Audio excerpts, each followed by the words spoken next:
All right, hello, welcome. My name is Jason Friedlander. Thank you guys for joining our webinar on web security, how to prepare for the worst web attacks. So we're going to get right into it today. Before I introduce my guests, cyber attacks, they're a broad subject, something that spans many types of attacks. And given that we've only have about an hour or so, we want to make the most of the time we have. So this morning, we're going to focus in on the latest web attack trends we have. Our hope is that you walk away with new information on the topic of web security, best practices and awareness you may not have had prior to attending today. Lately, we, as Verizon Digital Media Services, have been getting more and more inquiries on actions companies can take to reduce their vulnerabilities. So with that, I want to introduce our speakers here. We have Dominick from Distil. Dominick, you want to introduce yourself? Absolutely. So really appreciate the time, really appreciate being here. From Distil Networks, we're a bot mitigation company. And what that means is we can tell the difference between a computer program or automated script accessing a website and a human. And you've seen these threats that we're going to get into today kind of spike recently, and we'll be talking about some trends. As part of my role, I've been working the partnership with Verizon Digital Media Solutions, and it's been just really something that's been in the works for about 3 years now. We've worked really closely with the team, number of great team members over there, and we just appreciate the time. That's awesome. So, Richard, you're going to introduce yourself to everybody, and also, can you elaborate on the relationship we have with Distil and why we chose Distil as a partner? That'd be great. Sure. So my name is Richard Yu. I'm the product management. I lead the security team in the product management. So what we do at the Verizon Digital Media side is that we're one of the world's largest CDN, right? We'll also provide our security solutions to secure like all the web applications for the company. So like in search of a solutions that we know like bots and fashions nowadays, and it's one of the big problems that a lot of our big customers face, right? We need a partner for that to complete our portfolios, and that's where Distil comes in. Like Distil has been industry-leading bot mitigation providers, and we decided to work with them. It's been a great partnership so far.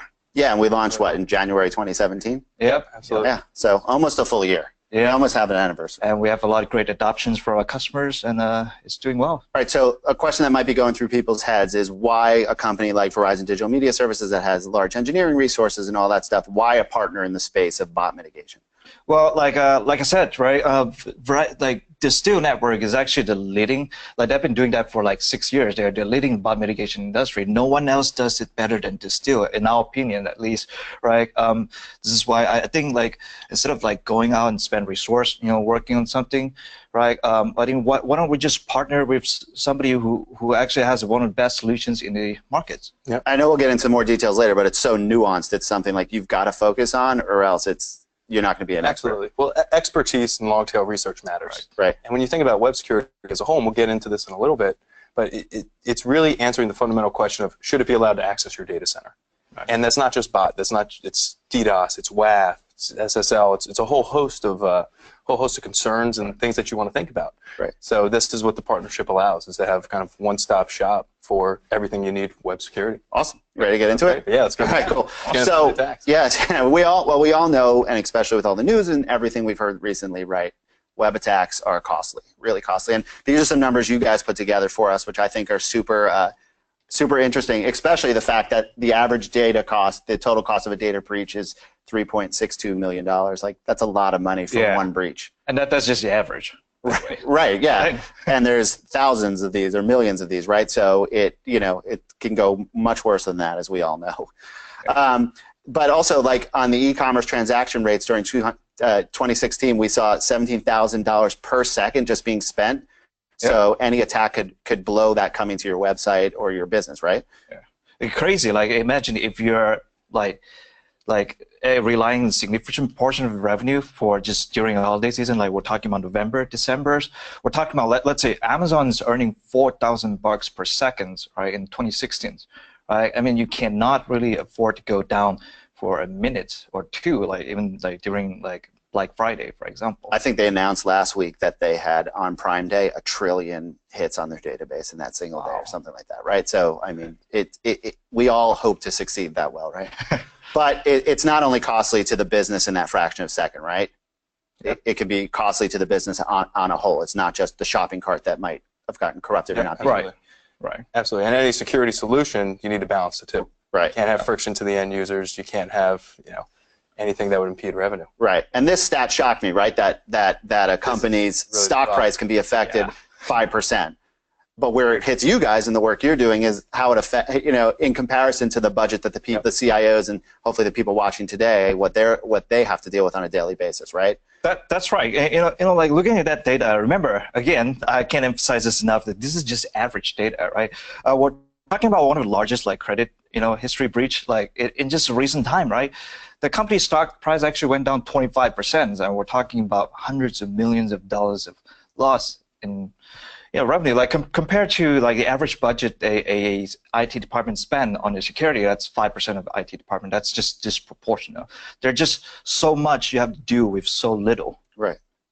Yeah. Right, and they have a ton they have to focus on their daily job. Absolutely. We're talking about this. Richard had a great thing to say. There's just too many variables. Yep. When you think about the amount of variables the security or IT team has to deal with, you're talking public web applications, which we're talking about today, dev environments, internal networks, endpoint security. You might have 10,000 employees. You're constantly worried about what's on their computer, what links are they. It only takes one. And it only takes one, and that's it. And from all of those, and this is just in no way complete mind map. This is just high-level things that can fit into a slide, which isn't fair. I mean, how does the average CIO even begin to manage this? Because, like you're saying, even internally, they have to worry about every single employee, but they have to worry about every customer's experience and all the hackers and the negative people trying to attack their system. Well, not just that. You have to understand your whole stack, right? From physical data center to actually how your web and database is managed, right? Absolutely. And the way you can't have a business disruption, but you can expect interruptions every day. Right. Right. Yeah, you could never go to sleep. Okay. Yeah. So right. A lot of times you see. And again, that's I want to focus on this as we go on and on. Is that's why it's companies like ours exist and partnerships like this exist to allow us to focus on the minutia details of things that are really going on the network on a day-to-day basis, what are going on with bots on a day-to-day basis, because it's impossible to do this plus everything else that's not in this chart and protect everybody from internal and external threats. Yeah. I know it's kind of cliche, but what we're talking about, finding needle in a haystack, and this is your haystack right here. Right. What are some things? I know you put together an example, and if you could walk us through it, slowly, so everyone gets kind of the details of what's going on network traffic per any site on any given day. And again, this is just an example, but to show, really, here are all the things that we're seeing on the back end side that you might not necessarily even be aware of that's being stopped on a day-to-day basis. I think that will shock people. I should also say, I forgot to mention in the beginning, obviously, we'll have questions at the end, so please fill in questions in the GoToWebinar as we're going along, and we'll get to as many as we can. So why don't you walk us through the examples that you were able to put together? Yeah, absolutely. So let's look at this chart, right? This is probably like a normal Monday to Thursday or Friday chart. It depends on your types of business, right? But most of the chart looks like a sine wave thing, right? It might be seeing something that's out of place here, right? Tell me how many incidents it might look out of place. Probably one, right? There's just one big spike, right? You might be guessing, this might be a DDoS attack. Well, you only see it after the fact. I mean, you can go check the log and see. You can look at the request pattern to see if this is a legitimate, maybe you're having some kind of promotions like sales that drives out the organic traffic. What happens is not organic, then perhaps you have some incidents, right? You have to find out why you're getting such big spikes that potentially bring down your site, right? But that's kind of all you see, right? There might be something else going on that we don't know about. So let's see what's actually going on. Right, and just quick before we even advance, I mean, like you said, most people outside of being on the network side would even see a spike like this come in real time. It would be something that after the fact that you have to now mitigate against something that already happened. Yeah, and that's one of the big problems. Usually security incidents start with an interruption. Right. It's, hey, something happened, the site went down, or we think there's a big fraud spike, or we think something's going on. And then you make this graph, you figure out where the volume increase was, and then you're going back through the logs and you're trying to find a pattern. Right. So it's very reactive. Right. It's very, something that just takes time.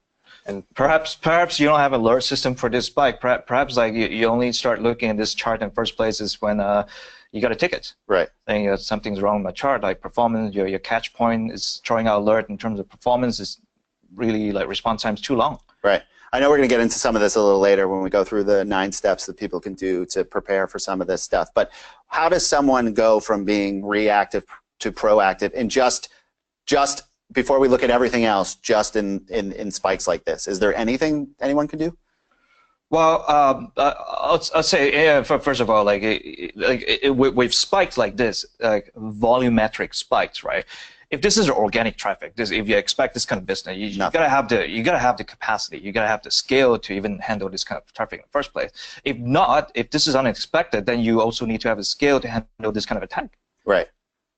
Okay, cool. So let's look at the next piece of your puzzle here. All right. So now we're seeing, I'm not sure if the color shows up well, like you have an orange line and you have a red line. So yes, this is indeed an unexpected event. This is a DDoS attack. So let's start with the blue one.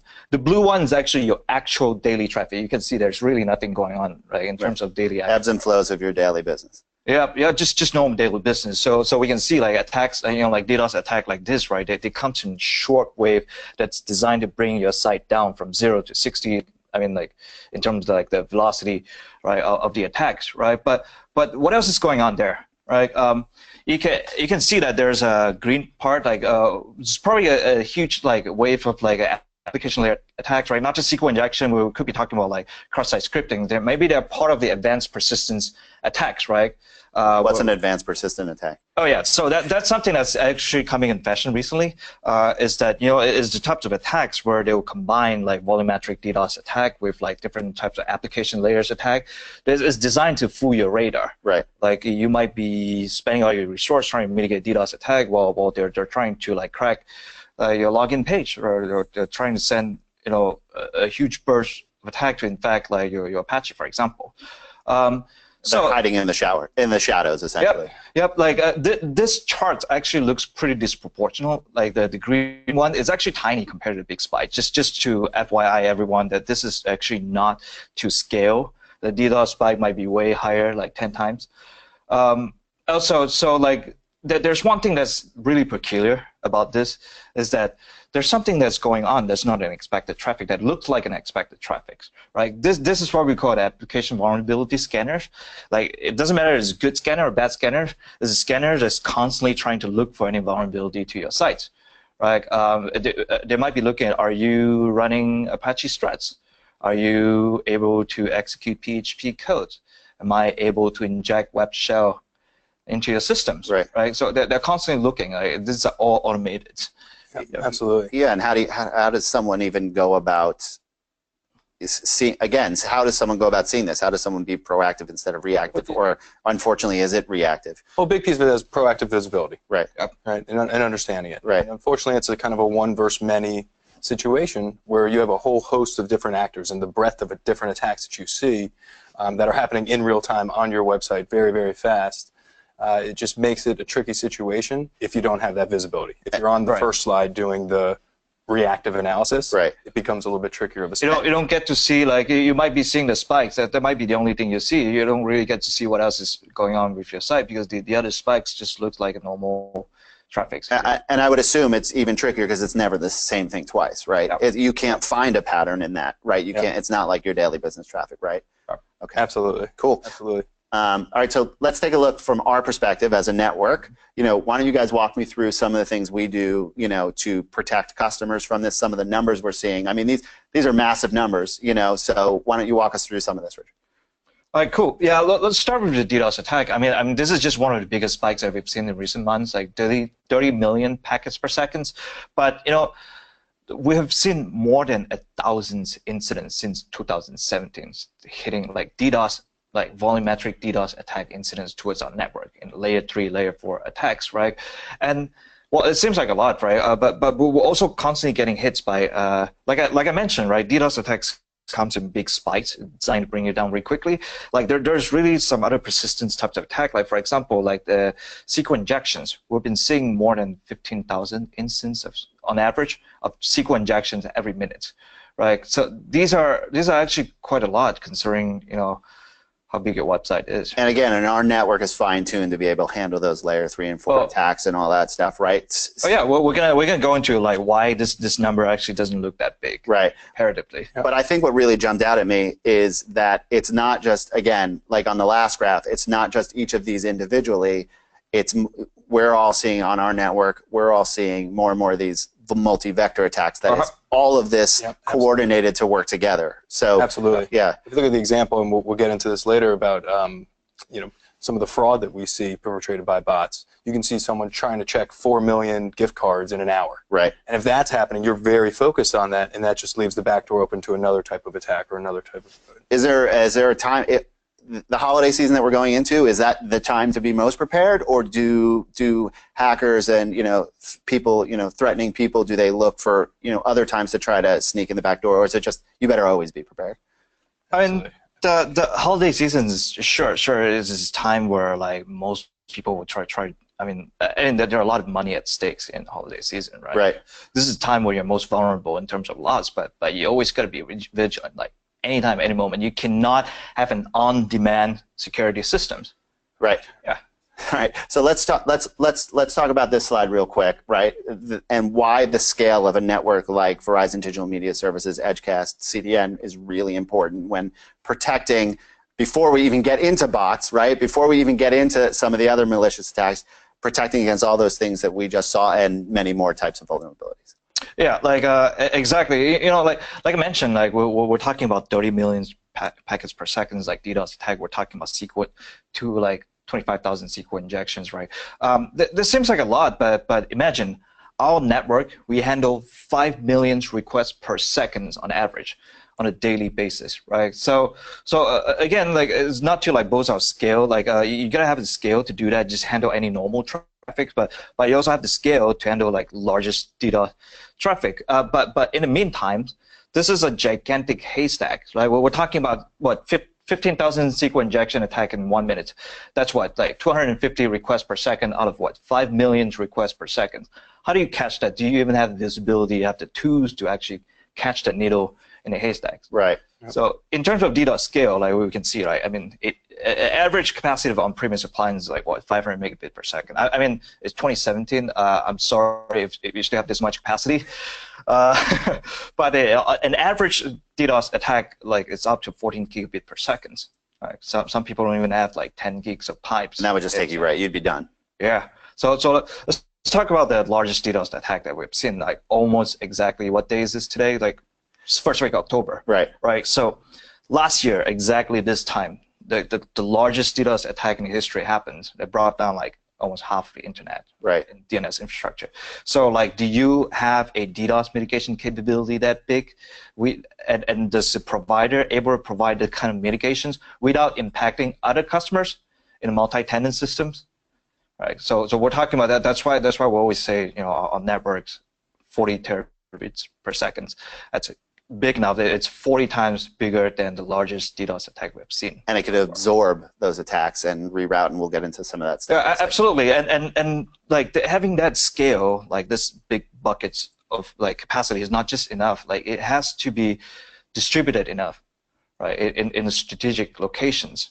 Right. So okay, cool. Well, in 1 second, we'll show you guys our map. I promise we have it. But I want Dominick's take on this stat because this freaked me out when I first saw it. Right, that this year alone, 84% of organizations have experienced at least one DDoS attack. Right, and that's up 73% from last year. So the malicious actors are getting worse, or they're seeing more vulnerabilities. Which is it? Are they getting smarter, or is there more vulnerabilities out there? What is it? I think it's it has something to do a little bit with the arms race. So there's more tools out there now to perpetrate these types of attacks. There's more distributed systems that you can just rent. Right. Botnets for rent. There's hosting providers. For this latest attack was actually an Internet of Things vulnerability. Right. So there's just a whole host of new technologies that can be platforms for these types of attacks. Yeah. What was that site you showed me the other day where people, as a SaaS model for essentially setting up DDoS attacks, right? Yeah, absolutely. There's literally. We won't give them the ad here, but we'll give them a hire. But there's it's literally it's a SaaS solution. You can just sign up for it, and you get 17 million residential IPs.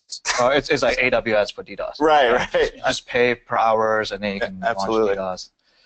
Doesn't sound legal to me. It's like a new business model. DAAS. Right. Yeah. DDoS as a service. Yeah. That's great. And there's two sides to it. Obviously there's like the security and the privacy side to it, which makes sense. But obviously there's some fallout that we've seen. Okay. Cool. So we know how big our network is, but location's important too, right? Yep. Tell us why. Like, why is it important that not only do we have huge network capacity, but we also are located in key locations throughout the entire world. So, like I said, having that big bucket of capacity is not enough. It has to be like distributed enough. But again, it has to strike a balance, right? You cannot be too distributed, like where you're in every town, every city, in everybody's kitchen's cabinets, right? Right. It has to be in the strategic enough locations. Otherwise, it will impact performance. You impact your cacheability, like so. So you want to have a strategic enough locations in a place where most people has access to direct, with very short hops between you and your end users, right? Again, we were talking about being close to the end user. That's a good thing because you can offload a lot of attacks on the, we call it on the edge, right? Close to the end user. But there's one thing to also remember, and that's really important, is that you're not just close to the end user, you're close to the attacker. Right, it's true. Yeah, because they're living amongst, like everybody else, they might be living in big cities, right? And not to mention, right, a lot of your systems at home might be compromised. Your router, your cameras, your thermostats. These are the things that could be potentially sending legitimate, like your TV might be downloading legitimate video while launching DDoS attack. Right. So being able to be so close to the end user means that you can actually stop them at the origination of the attack, instead of waiting till the attack reaches the data center. Yeah, and also if it does reach our edge, we can offload traffic to the next data center that is is safe, is in good condition right now. But you guys freaked me out the other day when you asked me if I've ever even changed my. I have changed it from password, but you don't know when your main router is compromised at your house, when your webcam, when whatever, and that can all be used against you in the long run to attack any one of our customers. Yeah, absolutely. Yeah, absolutely. And one thing I'll say about this map too is, and this is one of the impressive things I've seen as part of the partnership, was when you go to the Verizon Digital Media NOC. See this, it's the huge center with all the screens and everybody just focused, sitting there looking at each pop, making sure everything's working, making sure everything's behaving as it would. And that's been really, really cool to see all the different NOCs in the different offices. So. We've even created iOS apps, right, for our network engineers to combat some DDoS attacks from their mobile phone instead of, So it's good. It's good that we have a network that's as fine-tuned to catch all this stuff. Because again, I'll keep referring back to the CIO stack of what you're responsible for on a daily basis. It's a lot, and you need to be an expert on how to mitigate, reflect, redirect all this kind of traffic to even be successful in combating a DDoS attack, right? Yeah, like considering the budget, do you have an entire teams of dozens of people actually meeting in this attack day in, day out for you? Right. Something to consider. Right, yeah, totally.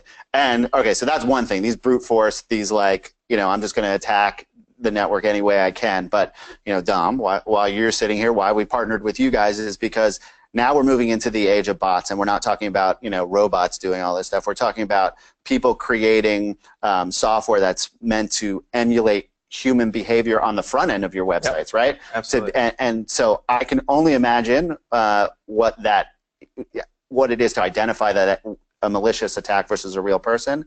But can you give us some background on bots, what they are, how they're being used, and take us into that? Yeah, absolutely. So we were actually founded. It was actually DDoS engineers who founded the site. And they had customers coming to them and people coming to them saying, hey, I have a bot problem, but it's not trying to take down my site. It's trying to steal content. It's trying to do a brute force login attack. It's trying to commit fraud.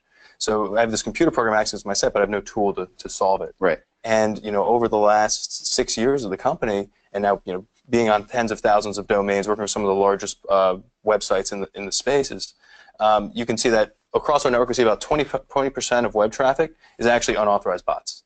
So you see the Google, the Bing, about half of all web traffic is bots. Half of that's Google, Bing, all the good search engines. But half of that is actually someone just automating your site to abuse valid functionality. Right. They're trying to do, as Verizon mentioned in the data breach incident report, this 77% of cyber attacks are actually perpetrated by bots, not humans. And it's a little bit of a misnomer because there's no. There's a human writing the bot. It's not the Terminator. It's not Skynet. Exactly. It hasn't happened yet. I mean, one thing that is always hard to find out is how do you know if your request, because they all have the same behavior as normal user. How do you know if they're real user or they're bot, right? It's not like you have an intelligent algorithm that can sense people's intention. We're not that advanced yet. There's this malicious intent, which is good intent, but they all behave like it's normal human being. Absolutely, and one thing that I always, it's kind of the story I tell. First off, when you're looking at the bot problem, it's something that's very long tail, and there is no silver bullet. So we have a number of series and trips and tracks or traps that work. But like one story I tell is when you're seeing, you're watching the Black Hat movie, the hacking movie, it's the CIA movie, Matrix. Everybody's running around. They're being chased by the CIA. They open up their laptop. They never always in a coffee shop. Yeah, that somehow has good Wi-Fi. Exactly. they flick it open. They never pull up Google Chrome and just start clicking. Right. Right. They pull up the terminal. They pull up some sort of automated script. They pull up some sort of tool that they can use. And what we've done is really focus on, okay, what do those tools look like?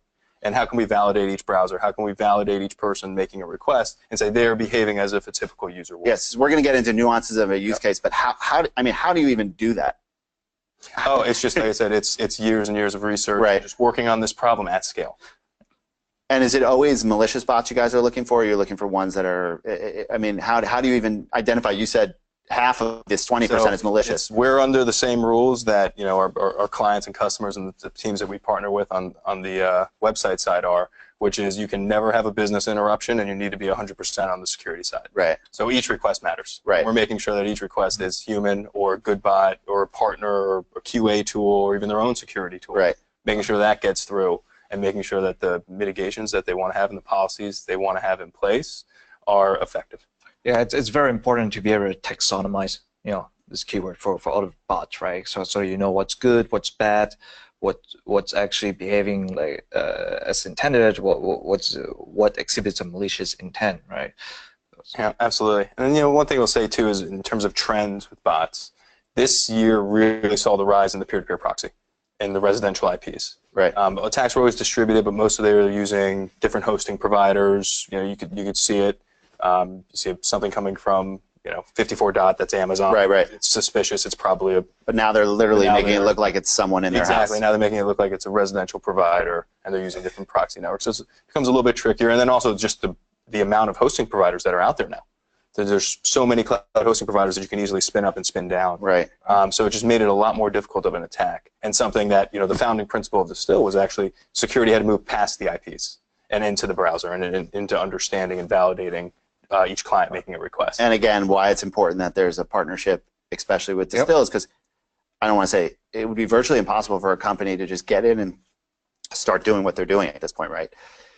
It takes years. It takes years of research and development to have a solutions, that's able to do that with great accuracy. Absolutely. Sorry.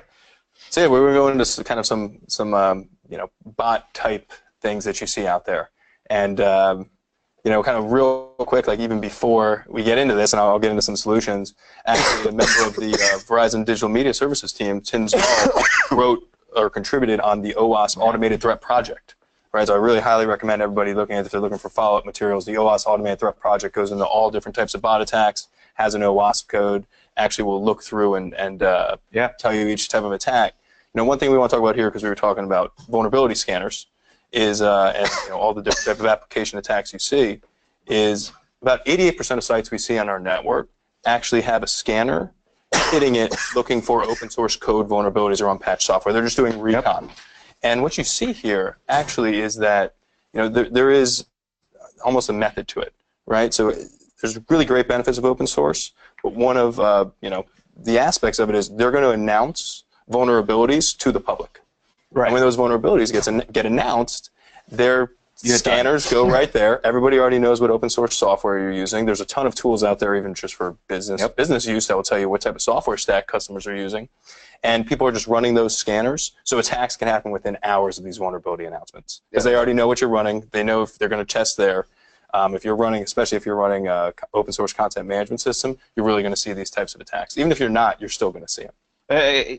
Exactly. Like a specific example, right? A couple of weeks ago, almost exactly a couple of weeks ago, WordPress actually released the new version. We go version 4.8.2. I'm sure a lot of our audience here actually use WordPress on their site.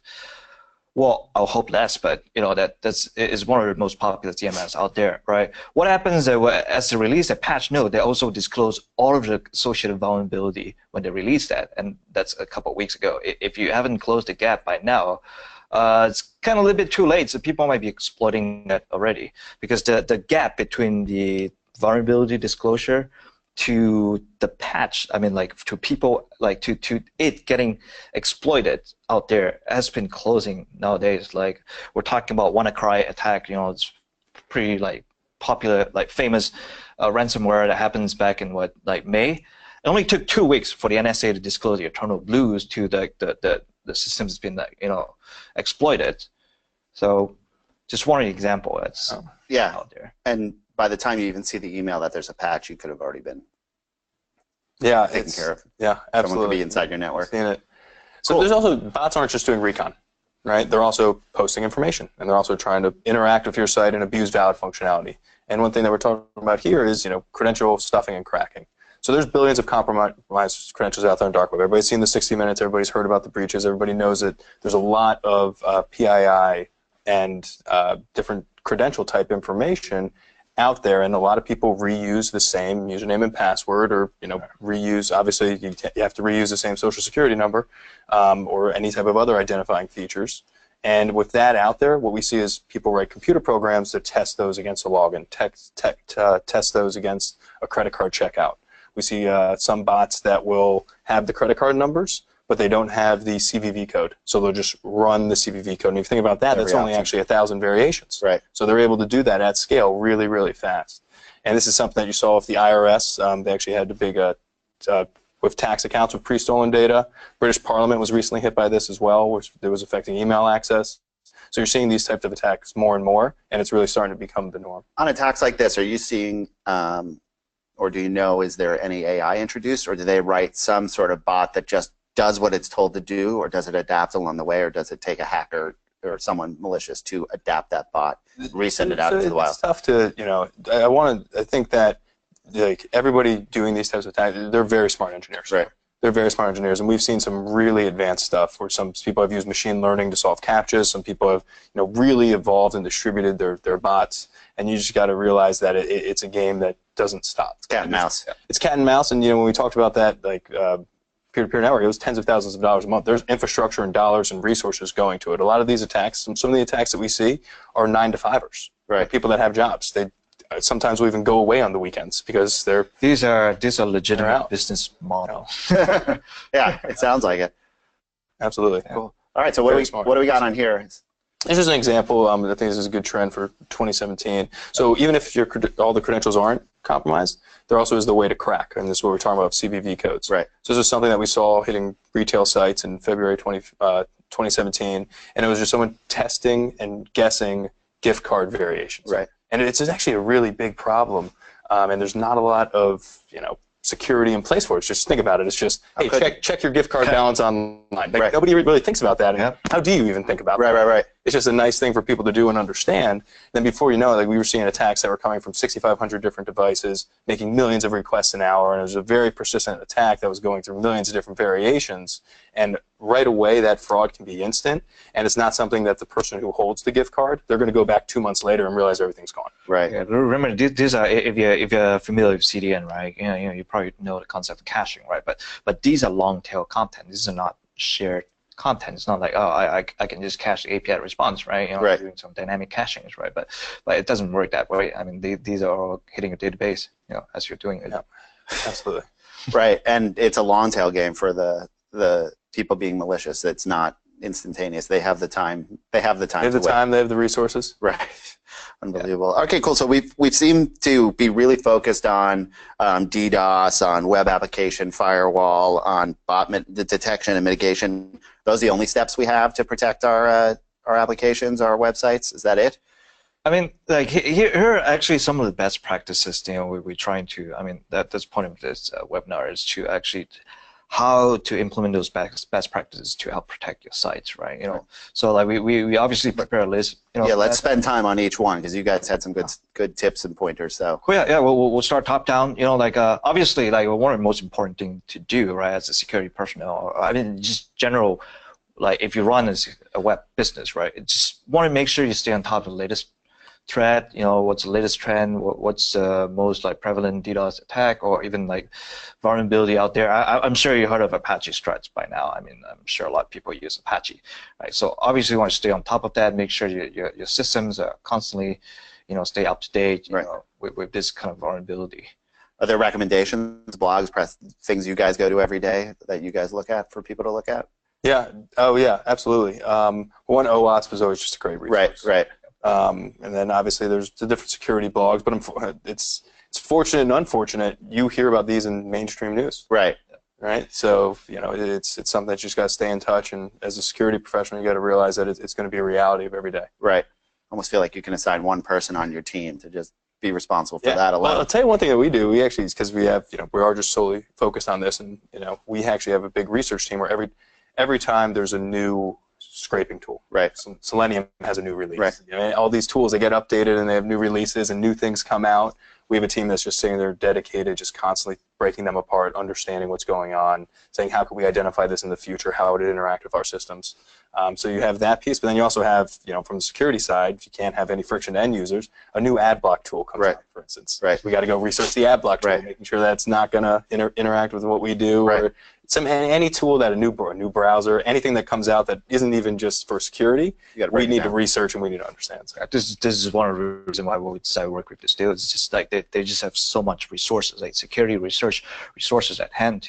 Just deal with the ever-evolving landscape. Like the buzz, there's just like flu virus change every month, every year. It's unbelievable. All right, so the next thing they could do is you can tighten access control to your application. So you're talking internally, the tools you're using to manage your sites and all that stuff, or is there more to it? Yeah, I know this might sound like a no-brainers, right? But you'd be surprised like how many people neglect that. Like if you're not if your server is not doing DNS, right?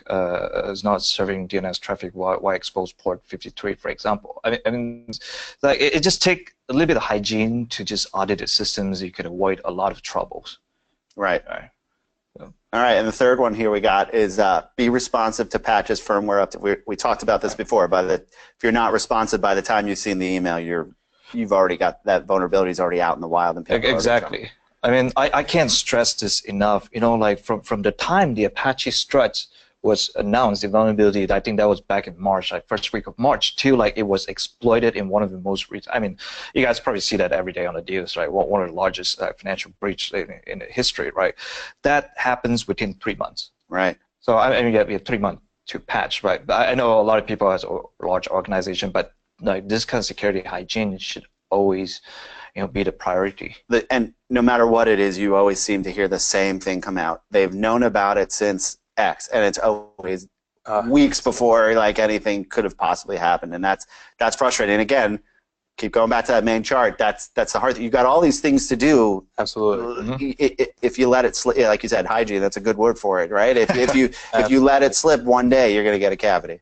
Right? Yeah, absolutely. Yeah, it's so tough. It's so tough out there. Yeah. So tighten network security and passwords. So I would assume this is again both on your applications, things you're using to manage your network, but your employees as well. Yep. Yeah. Like, and not just that. I mean, like, it has something to do with like, even general security practices. Like one of the reports that we produce is called like a data breach investigation report that we work in conjunction with Verizon. It kind of shows a lot of breaches. Like, for example, WannaCry ransomware. It's because of people accessing like malware. Right. So you always want to actually, I mean, just have good training for your employee. Like security. If you run security operations, make sure you train your team. Like have a training session with companies, like to just teach them how to differentiate between phishing mail and like normal mail. How do you report that, and even run some drill. Right. Like, I mean, fish an employee. Right. See how many of them get, and see which department has the lowest score. Right. Competition. Yeah, that'd be great. Hate to be the one person that gets busted for that, but I always think I'm going to win that lottery ticket. Someone's always got money for me, right?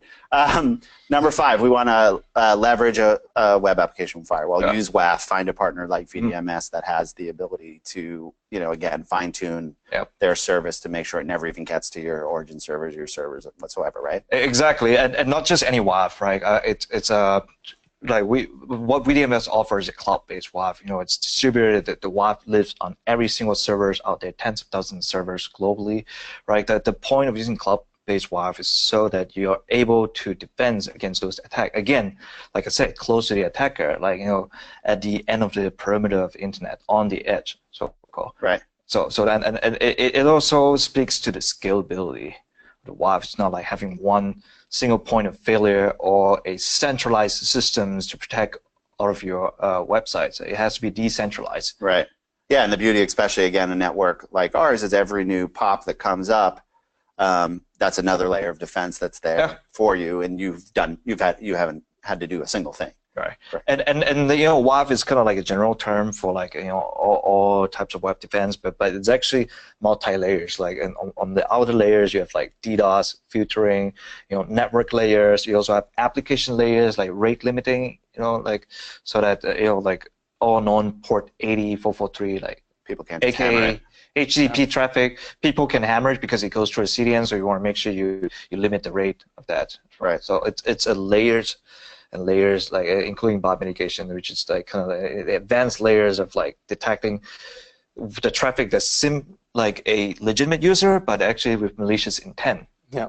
And so that again goes to the partnership with Distil, like number 6, leverage bot detection and mitigation, because absolutely. And with that, like I think the key is letting security teams understand browser level data. So right now, most security teams are stuck with IP and header information. Right. If they went to their marketing team and said, oh, hey, everybody, we're no longer using cookies or we're no longer using browser level data, you're now back to IPs, the marketing team would just go insane and be like, we can't do our job. Like, that's not even close. When you think about it, that's what a lot of security professionals are kind of have right now. So it's really, bot mitigation is one piece, but also just understanding the browsers making requests and understanding the policies you can have around browsers making requests, and then just having tracking at a browser level and a client level. And it goes back to it's nearly impossible for anyone working in any IT organization to be an expert on everything, right? You may have someone who's an expert on how to defend against DDoS on your team, but that's still you're not going to have someone who's got bot mitigation expertise. So and they have expertise in terms of how the business works. A lot of this stuff, like I said, is long tail research. Right. And let someone handle that and let your team focus on the critical security issues. Let us make the haystack smaller and let your team focus on direction, strategy, understanding. Right. Exactly. So. Cool. All right, number 7, we got hide and protect admin page. Do people really do this? Do they leave that out in the open? Is it like a public web address I can? Oh, you'd be surprised. Like you'd be surprised how many /WordPress admin page that we can find online. Like you might not. Like when we look at secret injection attacks or any kind of like a lot, right? Even for a customer who doesn't run WordPress, like there's always scanner trying to access that URL. Right. And they might just hit jackpot. Who knows? And the percentage is actually surprisingly high that this admin page are actually exposed out there. That's funny. Or not funny. It's scary. We see it all the time. Yeah.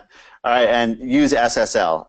I mean, given these days, right? Yeah, and I just want to further elaborate on that, right? Obviously, like, sure, nowadays we want to, like, SSL should be ubiquitous, right? It should be on for every single site, SSL 100% of the time, but not just that. You want to be careful about, not using, like, non-compliance protocol. If you're still using RC4, MD5, I'm sorry, that you're already non-compliant. So you should start talking about perfect forward secrecies, and if you're into like latest performance thing like H2 and all of that, you have to have like really strong ciphers for that. So just always keep that in mind, because a lot of people actually neglect that. I mean, a lot of people just treat SSL as a checkbox, but then they neglect the ciphers, the protocols that's underlying.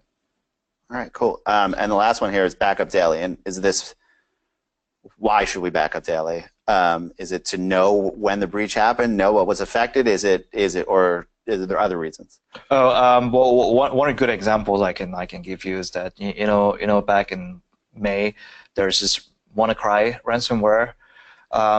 They actually basically they'll encrypt all of your data, right? For hospital, like a financial services company, and then you have to pay them bitcoins, and then you're at their mercy to decrypt your data. Right. What if they don't do that? What if after you pay it and they don't decrypt your data? You gotta have some backup so that you can your critical information data doesn't get lost. And this is actually very important. What about your traffic data? I'm sure you should want to look at that so you can try to spot trends, things pages on your site that may be getting attacked by bots or things like that? Is it possible to tell that? Yeah, absolutely. Yeah, absolutely. Okay, cool. So, all right. So before we put 10 there, which is get IT budgets up or security budgets over 5%. Up to 10%. Yeah, over 5% for sure. Let's make it 6% and hopefully closer to 10. I mean, the recent news that happened just in 2017 should be enough justification for that. Yeah, I would hope so. It's tough. Yeah. Or at least a fraction of what your 5% drop in your stock the price would be, right? You know, just at least bump up that. Yeah, bump up that price. All right. So before we get into Q&A, I thought it would be really cool if you guys can walk us through a scenario. How do people watching, what can they do to prepare as if we're going into the holiday season, the buying season? What can they do on their side to war game, to fish their employees, to do these things? What can I do to make sure I'm as prepared as I possibly can be at this point? So like again, like, so holiday is coming. Like I know a lot of our audience are like from e-commerce customers. At this time, it's probably a code-free season. Everybody's trying to like make sure their site is able to handle the upcoming peak, like Black Friday and Cyber Monday. So it's always good to like do some war game, even just basic load testing that you do, right? I mean, send some traffic to the site, database, make sure they're able to handle the amount of shopping cart, like checkouts per second that you might be getting.